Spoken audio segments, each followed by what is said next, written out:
Breaking news tonight, the governor of Kansas says the time has come to require masks in public places. KCTV5's Betsy Webster joins us live tonight to explain how this order will work. Betsy? Well, Brad, I'm here at the KU Health System because the governor actually brought this up this afternoon. She talked about a nurse and a chaplain here.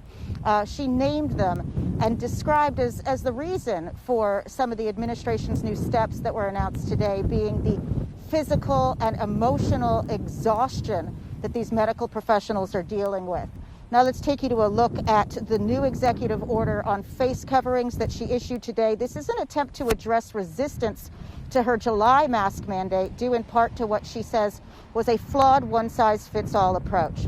Now, county commissioners will have 1 week to implement their own face covering ordinance, as she says, that works for them and their residents.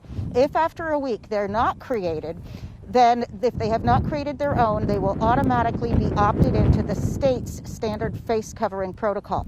Now, they can still opt out entirely because of a law that Republican lawmakers put into place in response to her July order, but she says she expects that won't be as widespread as before.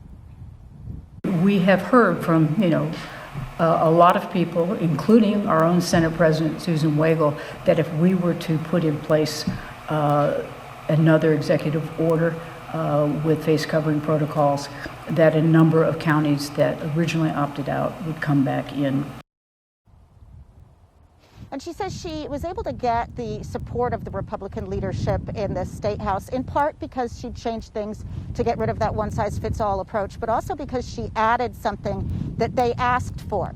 She's going to be allocating CARES funds to organizations like the Kansas Hospital Association, Chamber of Commerce, and Farm Bureau to put together a public service announcement campaign that will begin next week. Reporting live in KCK, Betsy Webster, KCTV5 News. Thanks, Betsy.